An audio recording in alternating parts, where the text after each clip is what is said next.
Muchas gracias por la organización. Un agradecimiento particular al Observatorio, a la Universidad Rafael Landívar, al YACNA y a FARNES, todos ellos entidades que han contribuido a esta larga jornada de presentaciones que hemos tenido el día de ayer con varios actores distintos en esta primera presentación. Y de todos ellos girando alrededor del tema de la consulta previa, que es un asunto que el Perú ha tenido recientemente pues, una experiencia bastante interesante, compleja, con elementos positivos, también elementos que plantean pues, cuestiones que hay que seguir discutiendo sobre cuál es la mejor manera de resolver el tema de la relación entre los estados y los pueblos indígenas en nuestros países. Y en el caso concreto del Perú, voy a contarles y explico la presentación, digamos, el orden de la presentación. Voy a contar en primer lugar unas referencias generales sobre lo que implica la consulta previa como derecho, como instrumento de política pública. En segundo lugar, voy a comentar cómo es que se desarrolló en el Perú esta discusión sobre la consulta previa y cómo eso derivó eventualmente en la relación de una ley y luego de un conjunto de normas reglamentarias y desarrollo de dicha norma legal. Y luego voy a contar algunos aspectos ya operativos sobre cómo hacer la consulta y qué problemas reales se encuentran al momento de intentar, tanto en los aspectos que están vinculados con las tareas a cargo del Estado, como también con lo que corresponde a los propios actores indígenas, y que son sin duda los elementos centrales al momento ya de pensar en la aplicación de este derecho. Entonces empezaré con lo primero, que es el marco general. Es un tema, la consulta previa, que hay que entenderlo en el marco más amplio de la construcción de un nuevo paradigma de relación entre los estados y los pueblos indígenas.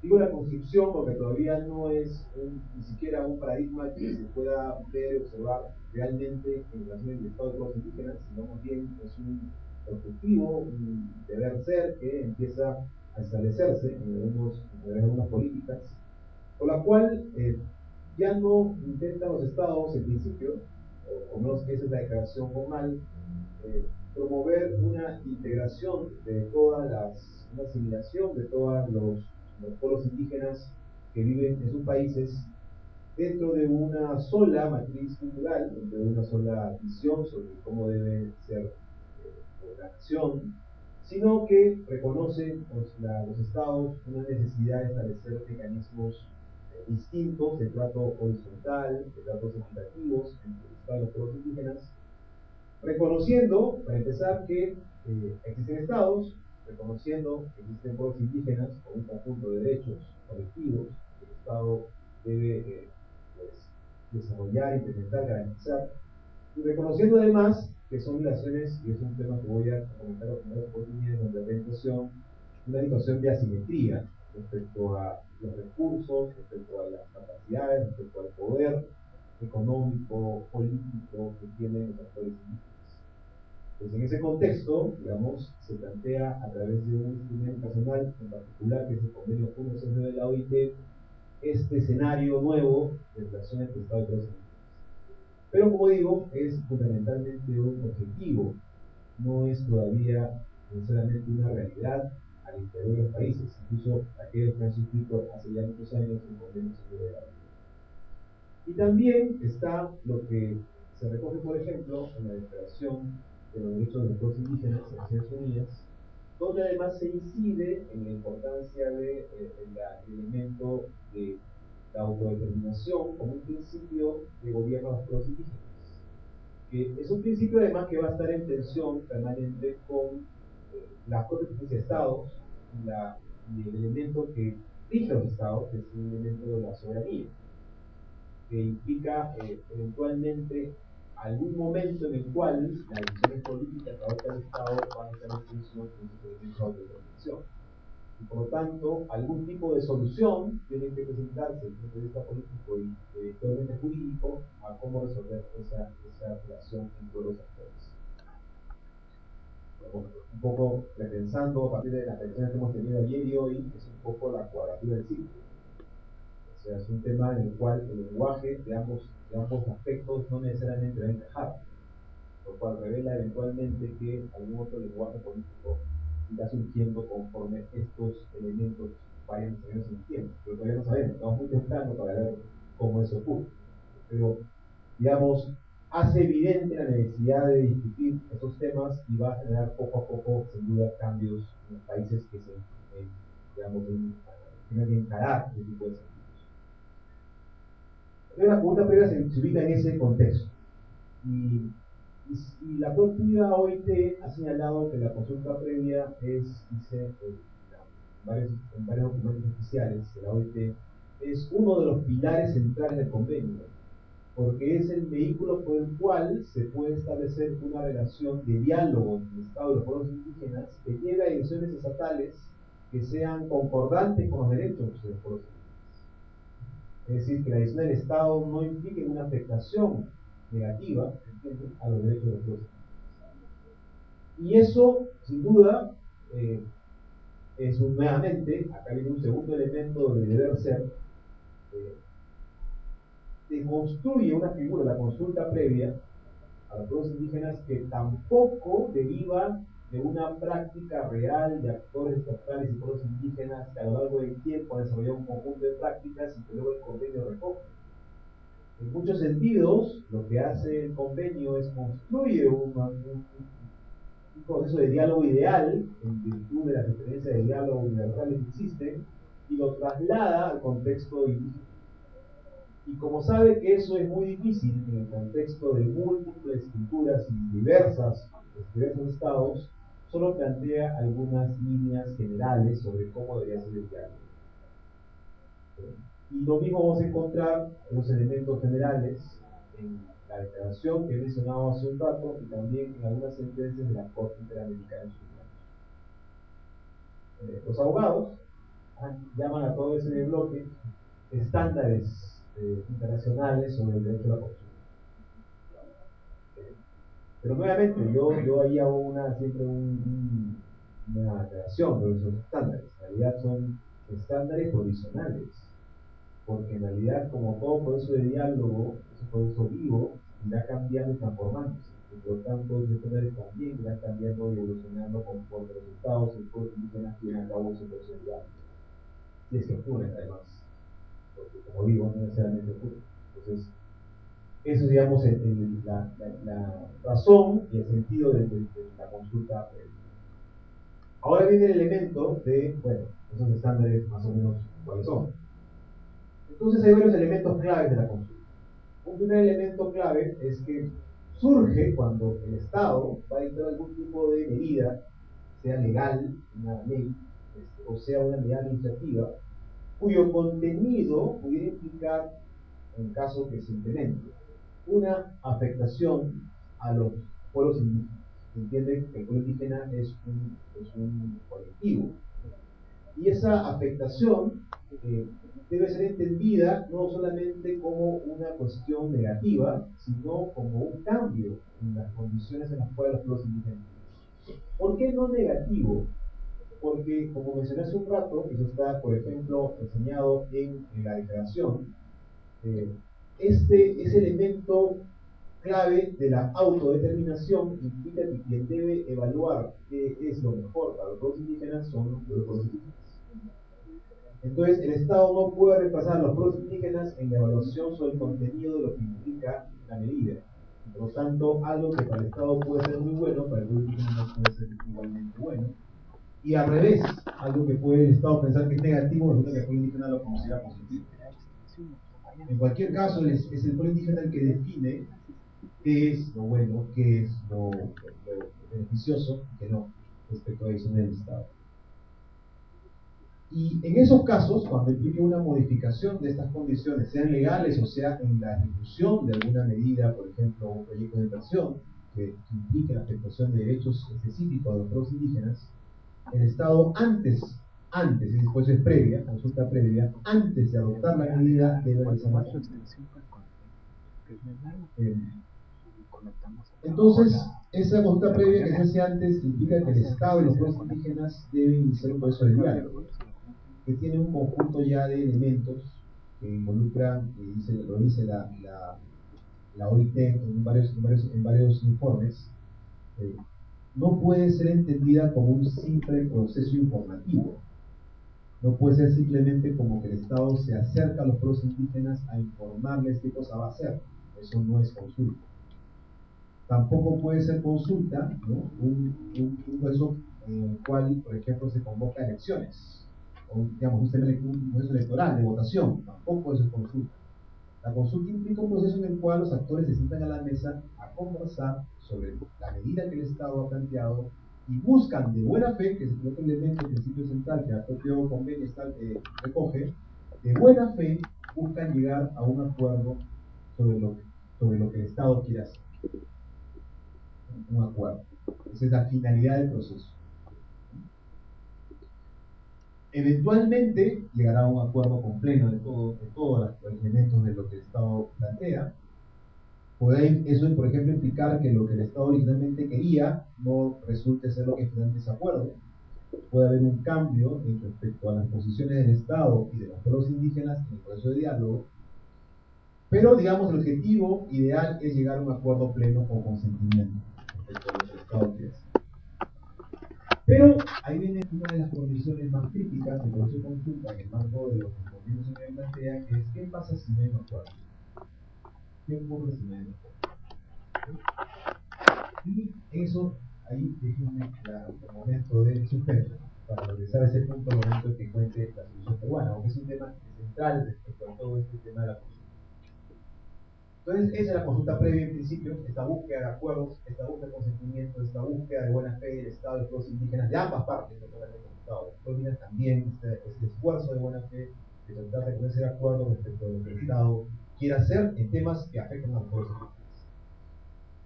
Entonces, yo creo que creo que ya mejor, ahí no voy a dejarla, porque ya, como he cambiado la estructura, porque ya la iba a hacer puramente oral, como dicen a capela, entonces ya cambié totalmente la estructura de la presentación, entonces, mejor dejarla ahí, después de repente la usamos, bien, entonces, por el caso, igual podemos luego pasar la presentación para que todos tengan copia de bien, entonces, dicho esto, lo que. De repente podemos pasar a una, dos,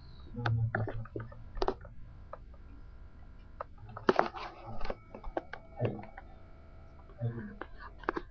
Bien, entonces, este tema de la consulta modelo es un asunto que tiene una enorme complejidad, ¿no? Porque nuevamente hemos conversado ya que son actores asimétricos, o sea, hay actores con diversas capacidades para entrar en diálogo.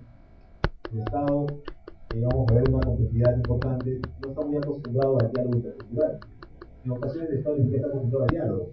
Entonces, es especialmente difícil entrar en un proceso en el cual tiene que conversar en planos culturales diferentes. En segundo lugar, porque los estados y los pueblos indígenas tienen historias, trayectorias, tienen ahí todo no es que empezamos de cero, sino que empezamos con un conjunto de experiencias previas sobre cómo relación con el Estado. Eso puede implicar, por ejemplo, situaciones de desconfianza, situaciones de digamos, de acciones que han sido consideradas muy malas de parte de uno o del otro lado. Entonces, eso también es una condición difícil al momento de impulsar procesos de consulta y conclusión de estas herramientas. Y además, porque los actores van a evaluar la consulta previa como una posibilidad también de transformar las relaciones que tienen con el Estado previamente existentes. Y también puede ocurrir, o sea, que también los actores se evalúan, no necesariamente la transformación, sino más bien una suerte de reafirmación de lo previamente existente. O sea, que la consulta se reafirma como se consulta. Entonces, los actores no tienen la consulta necesariamente un resultado que implique, luego de realizarse, un cambio en las relaciones entre el Estado y los pueblos indígenas. El objetivo es que eso ocurra, pero no necesariamente va a ocurrir, porque tienen varias condiciones para que eso pase. Y eventualmente, los pueblos indígenas pueden considerar que no van a tener una mejora de su situación con el diálogo. Y ojo que también el Estado puede pensar lo mismo. y eso puede significar dificultades al momento de embarcarse, porque además tienen que embarcarse juntos al proceso de diálogo. Entonces, eso ya se empezó a observar, países en los cuales los pueblos indígenas prefieren no entrar a un proceso de diálogo, o estados que evaden el proceso de diálogo. Entonces, digamos, en ambos casos, no se dan condiciones que permitan avanzar con el tema de consulta. En cualquier caso, es un asunto que tiene que ser siempre evaluado, es decir, cuál es la posibilidad de transformación que la consulta ofrece. Las relaciones sociales, económicas y políticas no van a cambiar con la consulta totalmente, no es una revolución la cambiar la consulta, es muy complicado de plantear, pero sí pueden haber transformaciones de diversos tipos que pueden ir generando esa modificación de esta paradigma de relación de consulta. Eso depende de muchas condiciones, no solamente de la consulta. Y la base es la siguiente. Entonces, los estados tienen varias opciones respecto a cómo regular el tema de la consulta. En Perú ha escogido una de ellas, pero hay varias. Lo que pueden hacer los estados es dictar una ley de la consulta previa, una norma reglamentaria sobre la consulta previa, las cortes o los tribunales pueden dictar sentencias donde se establezcan detalles sobre la consulta previa. Hay varias posibilidades, ¿no? Cada país ha escogido una línea. Perú escogió el tema de la ley y lo ha reglamentado. Bolivia está en ese momento planteando una ley sobre el tema. Está el gobierno mismo ha discutido una ley sobre el tema. Estas leyes no son precisamente, no están exentas de críticas, hay posiciones críticas a esas normas en todos esos países. Chile acaba de dictar una norma reglamentaria sobre consulta previa. En el caso de Colombia se ha basado fundamentalmente en las sentencias de la Corte Constitucional Colombiana. Entonces cada país ha ido por diversos grupos. Hay países que no han tomado todavía ninguna decisión, o sea, que no han avanzado ni por monetaria, ni por legal, ni por judicial, o sea, no ha ocurrido en ninguna de estas esferas. Pero algo sí es bueno señalar, ¿no? Como una relación legal, en este caso, ¿no? Que en ninguno de estos casos la ausencia de una norma reglamentaria legal o la jurisprudencia es razón para no hacer consultas si es que el país ya suscribió y ratificó el convenio de la OIT. Porque el convenio digamos, se convierte en ley para los países, y en algunos casos tiene inclusive rango de funcional entre los países, en la medida que reconoce derechos fundamentales, y por lo tanto, lo que está en el convenio tiene que aplicarse. Ya es un tema del Estado cómo lo hace, pero no puede, por lo menos desde el punto de vista internacional y tampoco desde el punto de vista nacional, decir que la falta de desarrollo es una razón para no cumplir con su obligación. Pero ya es un asunto que tendría que judicializarse y es toda una complejidad que ha llevado a algunos países sentencias, inclusive en la Corte Interamericana, sobre casos en los cuales se hizo conflicto.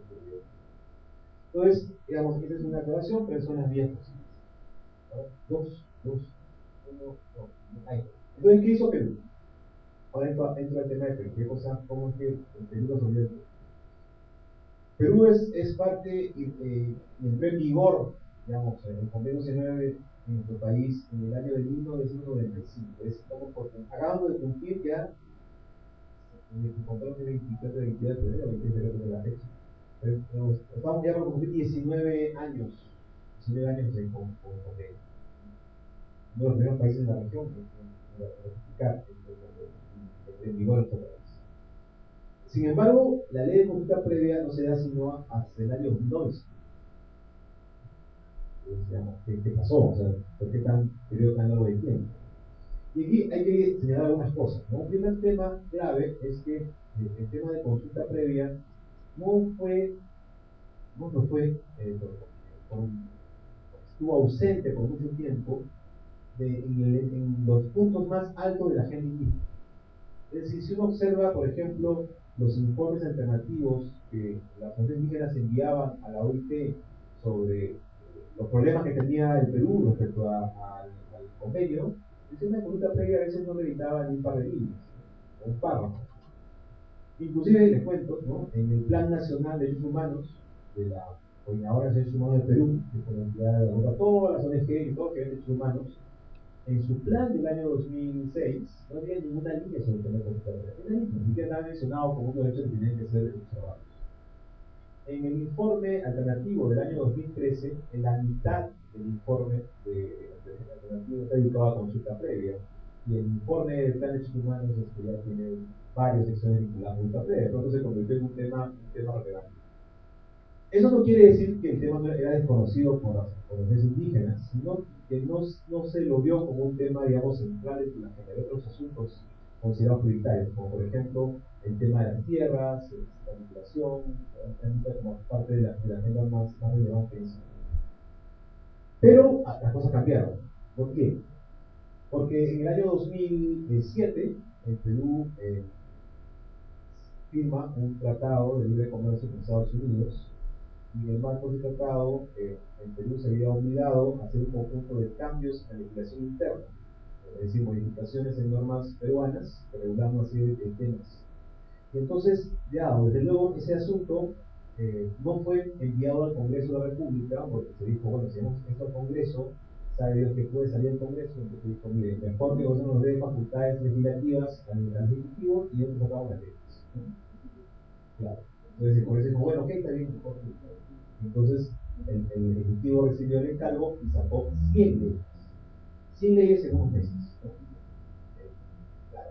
Entre algunas de esas leyes, había algunas cuantas que, por ejemplo, modificaban las reglas para que los pueblos indígenas pudieran disponer de sus tierras. Por ejemplo, en Perú, las comunidades campesinas y nativas pueden disponer de sus tierras, así pueden venderlas, pero requieren un quórum de comuneros para que eso pueda ocurrir. Bueno, esta ley, por ejemplo, modificaba y haciendo más pequeño el quórum, más pequeño, digamos, la exigencia, con lo cual era más fácil la venta. Ese es un ejemplo casi de libro de lo que es una ley que requiere consulta previa, pero se dio sin ese proceso. También se modificó la ley forestal, también una nueva ley forestal, y también eso modificaba el régimen de acceso de los pueblos indígenas al bosque.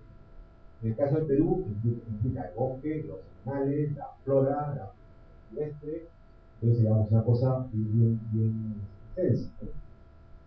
Implica también eventualmente algunas referencias al acceso a los elementos tradicionales.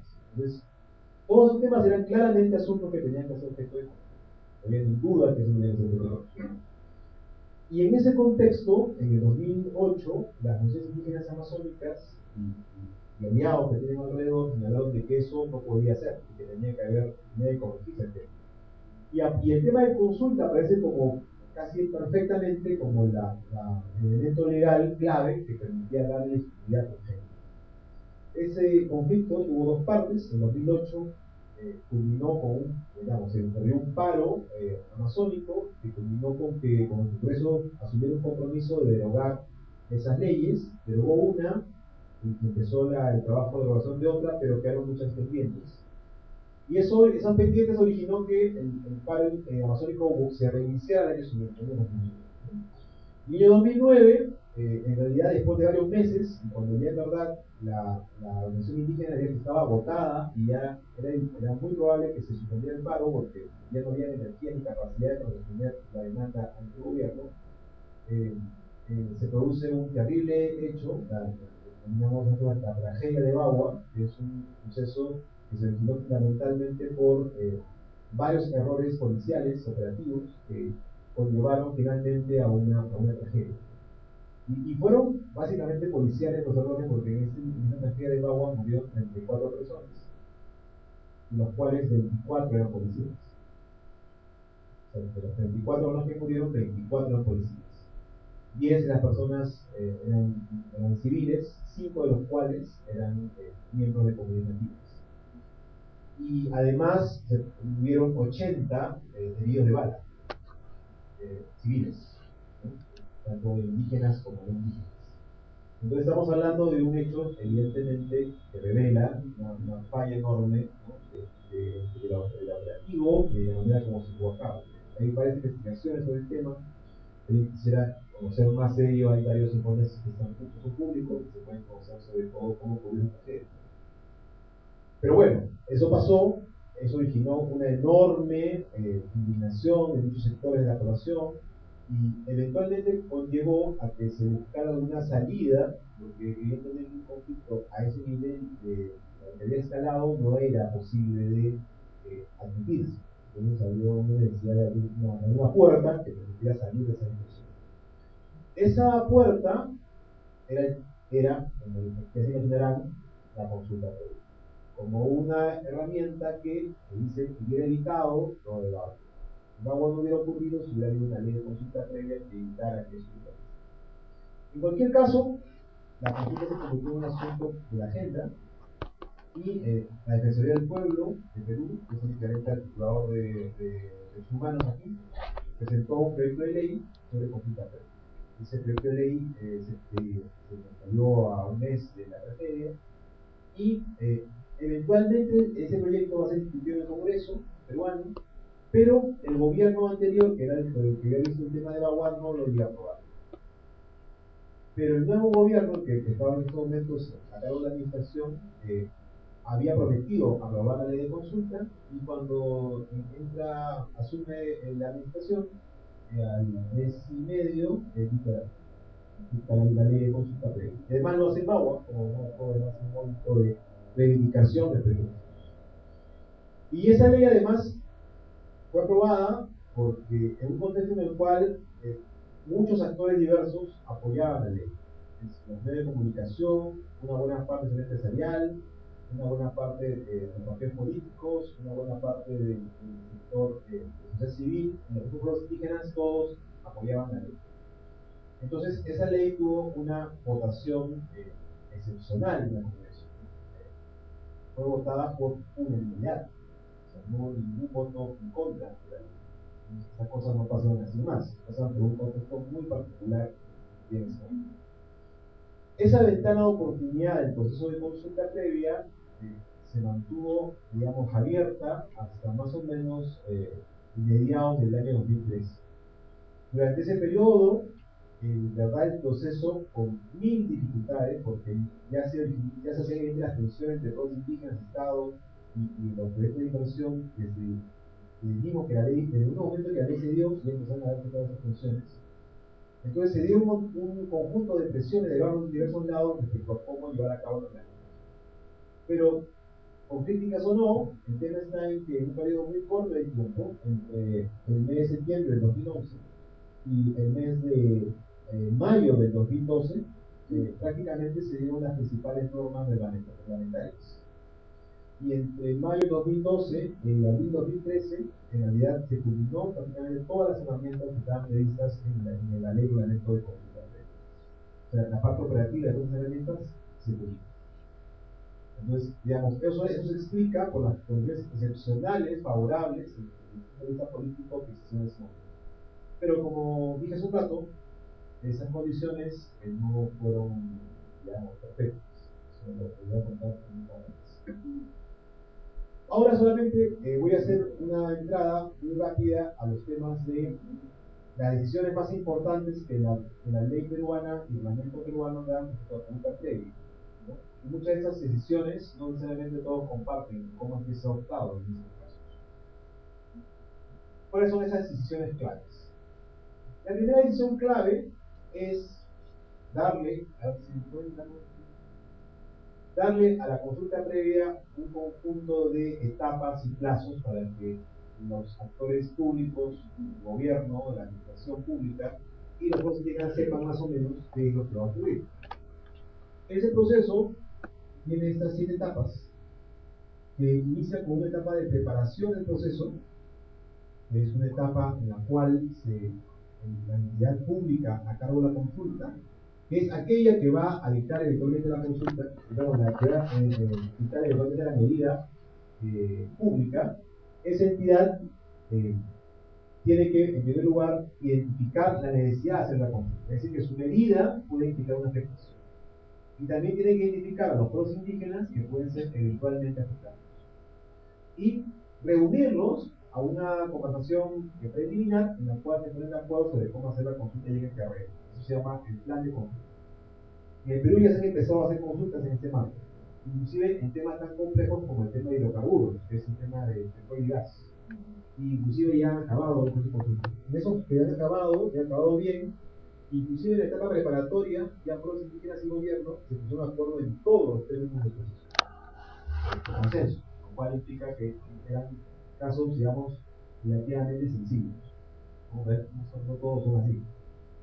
Luego está en la etapa que es el centro del proceso, o proceso de consulta en sí mismo, que implica varios momentos, ¿no? Implica el momento en el cual el Estado debe informar a los pueblos indígenas sobre lo que quiere hacer, tiene que hacerlo además en el campo, y además hacerlo respetando los patrones culturales de cada uno de los pueblos. Eso implica, por ejemplo, usar los idiomas de los pueblos indígenas, fundamental, para lo cual además se cuenta con un equipo de intérpretes en el Perú, más de 150 intérpretes capacitados para hacer el trabajo de traslado de toda la información a las lenguas indígenas. Tiene que tener un momento en el cual, además, es una etapa muy importante, los pueblos indígenas puedan discutir internamente qué es lo que piensan respecto a la medida que el Estado está planteando. Entonces, eso se llama evaluación interna.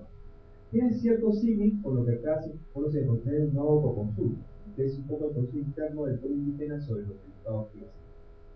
Pero ahí no acaba la consulta, es un paso, porque lo que hace la evaluación interna es definir la posición del pueblo indígena respecto a lo que el Estado plantea. Con lo que con que los pueblos indígenas establezcan, puede ser, por ejemplo, que están muy de acuerdo con lo que el Estado quiera, o que están en total desacuerdo con lo que el Estado quiere, tiene que haber un momento en el cual ya las partes están a la mesa a intentar dialogar. Todo ese momento entre la publicidad de la medida y la etapa de diálogo debe durar, se entiende, 120 días o más. Pero el propio reglamento de consulta establece que en la etapa de diálogo podría ser prorrogada por acuerdo de las partes, si bien consideran que ese plazo no es suficiente.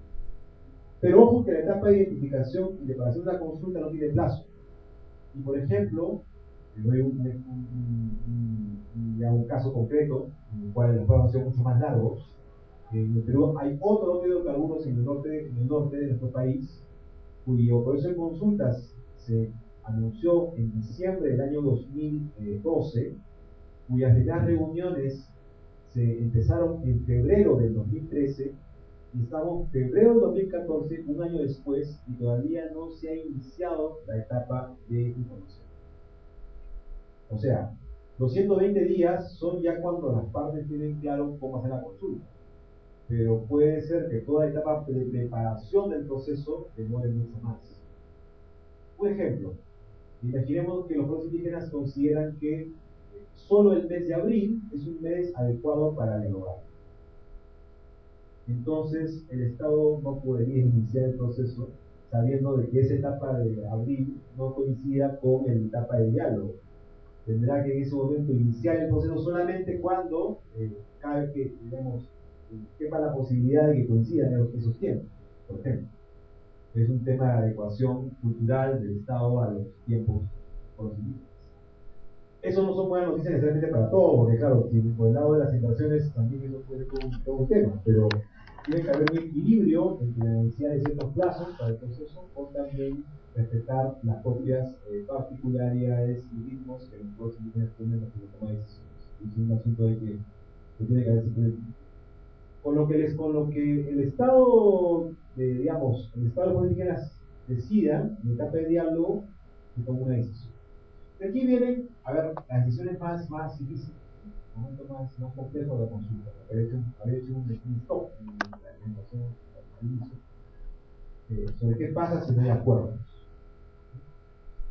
Para empezar, si hay acuerdos, no tiene el Estado estar de acuerdo en todo, digamos, esa es la situación más sencilla. Lo único que tiene que hacer el Estado es respetar los acuerdos. En el caso del Perú, se dice que esos acuerdos son obligatorios, o sea, vinculantes. O sea, lo que el Estado puede firme, eso es vinculante. Es más, la ley establece que eso es judicialmente exigible. Es decir, que si una de las partes no cumple con lo que se ha acordado, se puede ir a un juez y obligar a la otra parte a cumplir. Entonces no es juego, o sea, no se va a ese diálogo a poner cualquier cosa, porque lo que el Estado firme es algo que luego el pueblo indígena a través de un juez puede exigir que se cumpla. Cosa que es muy diferente a una obligación general, abstracta, ¿no? Estamos hablando de concretamente un título, digamos, lo vamos a poner un título ejecutivo, ¿no? O sea, algo que puede ser ejecutado eventualmente ante un juez. Digamos, no es cualquier cosa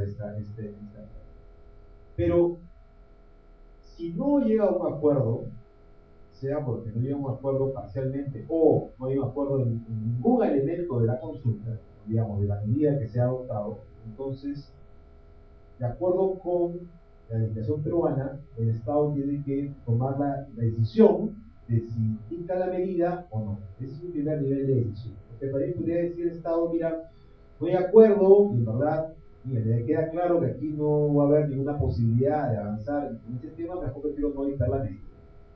De hecho, eso ha ocurrido. O sea, el Estado puede eventualmente, después de ese diálogo, darse cuenta que la medida no va a resolver nada, sino va a generar más problemas, y prefiere simplemente no dar la medida. La otra opción que tiene es dar la medida. O sea, a pesar de la falta de acuerdo, da la medida. Pero en ese caso, el Estado está obligado a respetar un conjunto de restricciones que la ley de consulta ya ha establecido junto con el gobierno. Esas restricciones son básicamente, en primer lugar, respetar de manera estricta los títulos de propiedad colectiva que tienen los pueblos indígenas sobre sus tierras. Es decir, no va a poder tocar las tierras indígenas si es que el indígena no se lo concede. Dicho de otra manera, sin el consentimiento del pueblo indígena respecto al uso de las tierras, no es posible hacer nada artístico. Un primer elemento de restricción. Eso no implica un veto a la decisión del Estado. Les doy un ejemplo para que vean por qué eso no es un veto. Imaginemos que el Estado quiere hacer una carretera, la carretera va a atravesar unas tierras indígenas, el indígena dice, mira, por las tierras no puede pasar, porque no, imagínense cualquier tipo de razón, no puede pasar, no quiero. Y, ok, entonces el Estado, digamos, podría, si fuera un veto, digamos, el Estado ya no podría construir una carretera, no puede construir carretera, pero podría, por ejemplo, cambiar el plazo. Entonces el Estado igual puede vivir con su proyecto, pero tiene una restricción, no puede hacerlo en determinadas zonas, afectando las tierras. Igual pasa con otro tipo de situaciones. El tema es una restricción de la decisión del Estado. Pero no es la única restricción, hay otras restricciones. Otra restricción que plantea el reglamento de consulta es el tema de, el tema de las tierras es importante, porque también está en línea con, por ejemplo, lo que dice la Corte Interamericana de Humanos respecto a temas parecidos. ¿Por qué? Hay una discusión jurídica muy compleja, ¿ya? Pero la Corte ha mencionado que un tema que también implica este asunto de la acción de Estado, un proceso de consentimiento, como le llama la Corte, es el caso, dice, de los proyectos de gran escala. Pero si uno lee luego ¿qué cosa implica eso? ¿Por qué eso es importante? Dice, en tanto esos proyectos impliquen una afectación de los pueblos indígenas. Y si uno entra a ver, digamos, a qué se refiere eso de esas afectaciones, uno de los elementos claves es el asunto de usar las tierras de los pueblos indígenas, ¿no? Entonces, es evidente que es un ejemplo típico en el cual el proyecto implicaría, por ejemplo, en el caso de Perú, disponer de tierras sin el consentimiento de los pueblos indígenas, no podría ser. Pero eso pasaría tanto con un proyecto de gran escala como un proyecto de pequeña escala. O sea, ese no es el punto, de gran escala o poca escala. El punto es si eso implica una disposición de tierras de los pueblos indígenas o de sus recursos naturales que tienen bajo su control sin la autorización de ellos. Hay algunas situaciones en las cuales eso no aplica. Y el propio James Araya, por ejemplo, lo ha señalado. Imagínense que se quiere tender una línea de transmisión eléctrica. Esa línea de transmisión eléctrica tiene que atravesar tierras indígenas. Y esa línea de transmisión eléctrica no implica, digamos, y el Estado lo puede probar una afectación mayor. El pueblo indígena no quiere la línea eléctrica ahí. No hay otra manera de pasar si no es por ese lugar. Eventualmente en el Perú eso significaría la posibilidad, por ejemplo, de una servidumbre, una servidumbre legal, y hacer una compensación, pero es un caso diferente.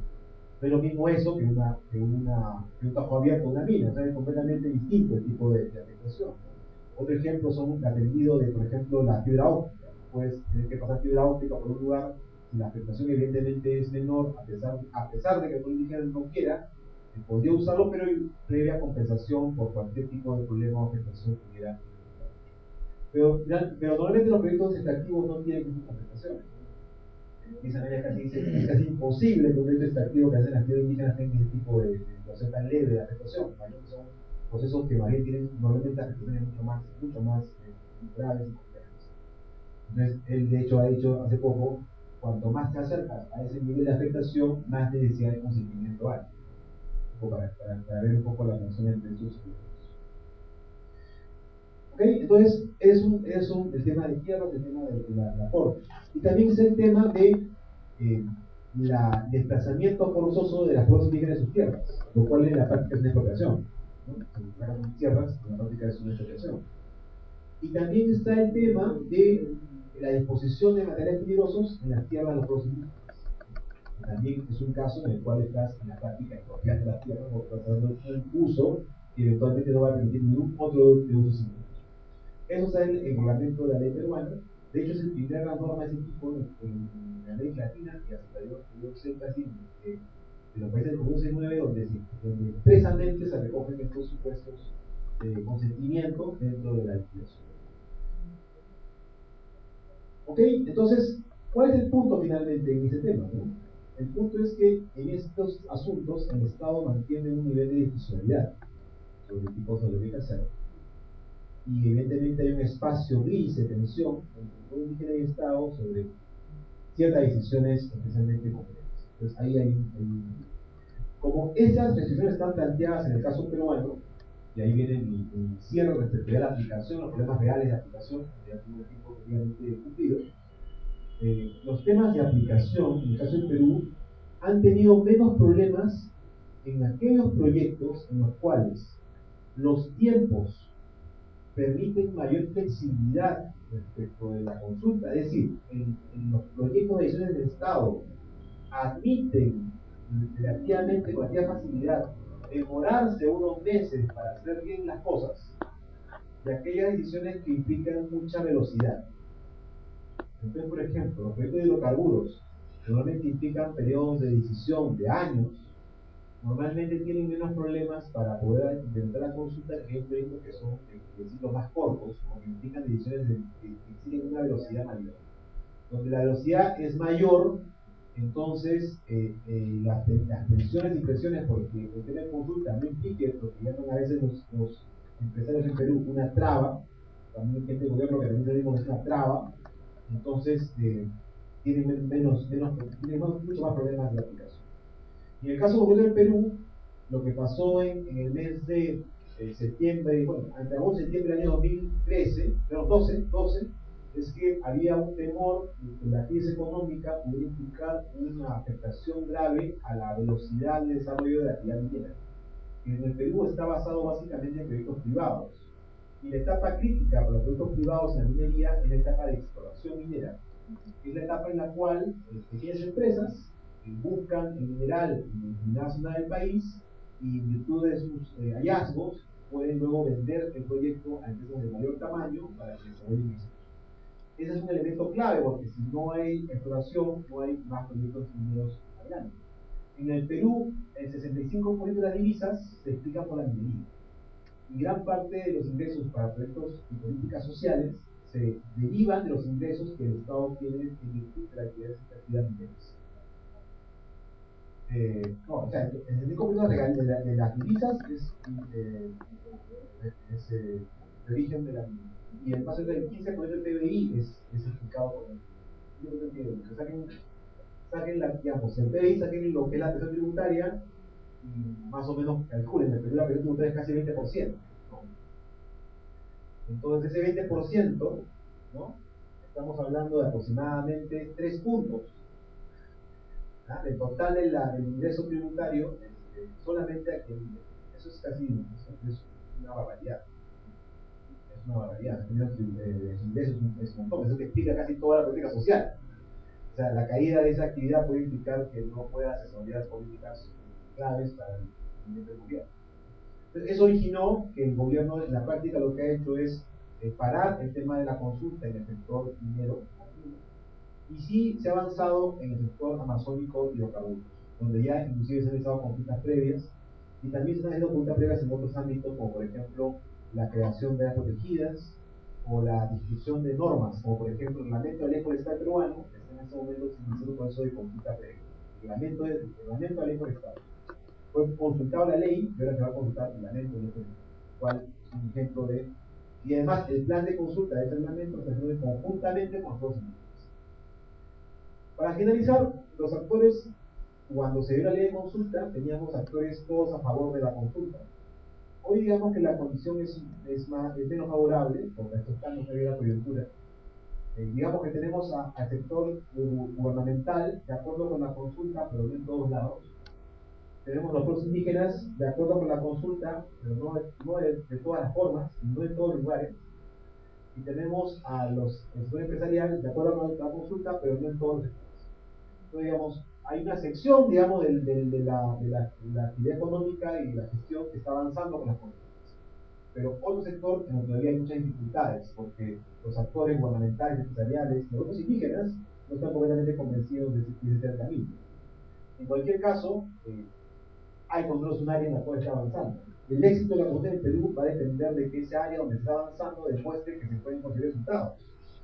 Si se logran mejoras y resultados en esa área, las otras van a tener menos preocupaciones respecto del proceso de consulta, porque seguramente avanzarán con mayor facilidad en sus temas. Si se demuestran demasiados problemas, posiblemente lo que va a originar es una mayor preocupación sobre la consulta en todos los sectores. Más temprano en otra presentación decía Ricardo Cajas, si no me equivoco, el nombre del licenciado que en la mañana comentó la presentación, era al final muy generoso, decía, me parece que es una experiencia exitosa la peruana. Digo, bueno, no tuve el tiempo de decirle, gracias por el optimismo, ¿verdad? Todavía no sabemos, o sea, es todavía muy pronto para saber si es una experiencia exitosa. O sea, creo que es una experiencia que ha tomado muchos riesgos y que ha avanzado mucho en comparación con otros países en aspectos legales y reglamentarios, aprovechando oportunidades que se presentaron. Pero no necesariamente todavía sabemos cuáles van a ser los resultados finales de la política. Es muy pronto. En el 2011 se dictó la ley, los instrumentos han estado introducidos el año pasado, están las primeras consultas en marcha, o sea, todavía requiere tiempo. Pero creo que sí es una experiencia de la cual, sin copiar ni trasladar de manera mecánica a otros países, se pueden ir recogiendo experiencias y lecciones sobre las tensiones, las preocupaciones y las realidades de la relación entre el Estado y los pueblos.